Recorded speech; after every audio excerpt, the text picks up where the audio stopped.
Steve Bucknor. ये है पूरे क्रिकेट हिस्ट्री के सबसे बेईमान अंपायर। बकनर ने कई बार अपने खराब डिसीजन से ऑस्ट्रेलिया को हारा मैच जिता देते थे। इन्होंने 20 साल अपने क्रिकेट को दिए हैं। 128 टेस्ट मैचेस, 180 ओडीआई मैचेस में वो अंपायरिंग किए हैं, जो कि बहुत ज़्यादा होते हैं। लेकिन इसके बाद भी वो क्रिकेट हिस्ट्री के सबसे वर्स्ट अंपायर जाने जाते हैं। क्रिकेट में ही नहीं बल्कि बकनर फीफा वर्ल्ड कप के क्वालिफायर में भी रेफरी रह चुके हैं। साल 2005 में स्टीव बकनर को आईसीसी की तरफ से गोल्डन बेल्स का अवार्ड भी मिलता है और ये पहले एम्पायर थे जिन्होंने ये अवार्ड रिसीव किए। स्टीव बकनर उसी साल अंपायरिंग करने से बैन किए गए जिस साल उन्हें बेस्ट अंपायर का अवार्ड मिला था। एक ऐसा अंपायर जो अपने गलत डिसीजन से काफी कंट्रोवर्सीज में रहे हैं। इन्होंने उस चीज को मिटाया जो क्रिकेट को अलाइव रखता है और वो है अंपायरिंग। आइए जानते हैं Steve Buckner, worst umpire in cricket history.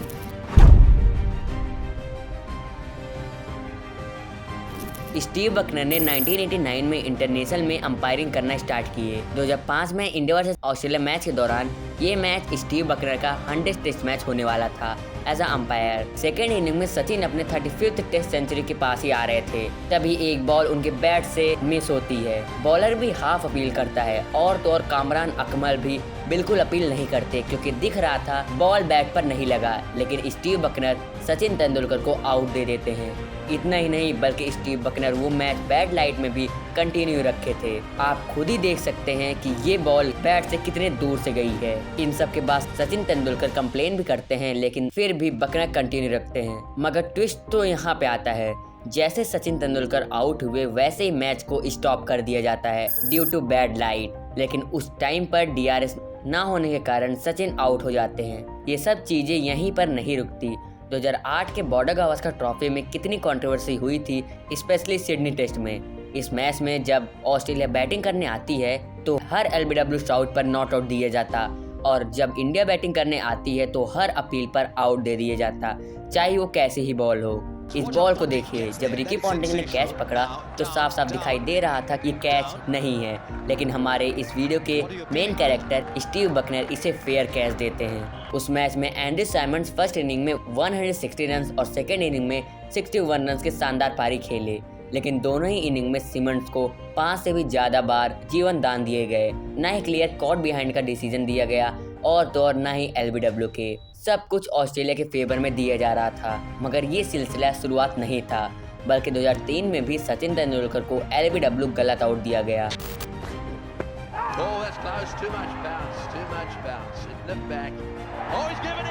Decision इतना खराब था कि खुद सचिन तेंदुलकर भी शॉक हो गए। उस मैच से ही सबको पता चल गया था कि स्टीव बकनर सिर्फ ऑस्ट्रेलिया के फेवर में रहते हैं। साल 2000 में इंग्लैंड वर्सेस पाकिस्तान के बीच टेस्ट सीरीज खेला जा रहा था, जहां खराब वेदर की वजह से स्टेडियम में अंधेरा छा गया था। इवन फील्डर को भी कुछ भी नहीं दिखाई दे रहा था। ये क्रिकेट इतिहास में पहली बार हुआ और इस मैच के अंपायर थे स्टीव बकनर। इस खराब कंडीशन में भी स्टीव बकनर ने मैच को कंटिन्यू रखा और टेस्ट से मस नहीं हुए। उन्होंने पाकिस्तान के कैप्टन से बोला कि आज मैच पूरा होकर रहेगा चाहे कुछ भी हो जाए, और यहीं से इनकी कंट्रोवर्सी स्टार्ट हो जाता है। फिर आता है साल 2007 जो स्टीव बकनर के लिए काफ़ी अच्छा जा रहा होता है, जहां वो बेस्ट अंपायर के रेस में नंबर 1 पर चल रहे थे। 2007 के वर्ल्ड कप फाइनल में स्टीव बकनर अंपायरिंग कर रहे होते हैं। एक बार फिर से वो वही करते हैं जो ठीक इससे पहले साल 2000 में किए थे। उस फाइनल मैच में बहुत बारिश हुई, इतनी बारिश कि मैच इम्पॉसिबल लग रहा था, लेकिन स्टीव बकनर के रहते सब पॉसिबल हो गया था। बैड लाइट और बारिश होने के बावजूद बकनर मैच को कंटिन्यू रखते हैं। उस मैच में इतना बारिश हुआ था कि पिच भी अनइवन बाउंस करने लगा और ऑस्ट्रेलिया वो फाइनल जीत जाती है। इसी के चलते उसी साल होने वाले T20 वर्ल्ड कप में स्टीव बकनर को बैन कर दिया जाता है। 2008 में स्टीव बकनर ने अपने अंपायरिंग के चलते पूरे इंडिया वर्सेस ऑस्ट्रेलिया मैच को ही पलट दिया। सेकेंड इनिंग में इंडिया ऑस्ट्रेलिया का 136 रन पर 6 विकेट गिरा देते हैं, लेकिन उसके बाद अंपायरिंग की वजह से ऑस्ट्रेलिया का स्कोर 400+ रन बन गया। एंड्रयू साइमंड्स जब 30 रन पर खेल रहे थे तब एक मोटा एज लगता है, लेकिन इस मैच में भी स्टीव बकनर थे और उन्हें नॉट आउट दे दिया जाता है। It all started with this caught behind of an enthusiastic Ishant Sharma who was fairly certain most people in even इसनिको में भी साफ साफ दिखाई दे रहा था कि ये एज लगा है। Just to confirm exactly what happened, a clear nick there, the bat nowhere close. Andrew Symonds को कैच आउट तो दूर, बकनर ने इंडियन टीम की हर अपील को मना कर दिया और उस मैच को हरदम के लिए एक कंट्रोवर्शियल मैच बना दिया। एक और डिसीजन देखिए।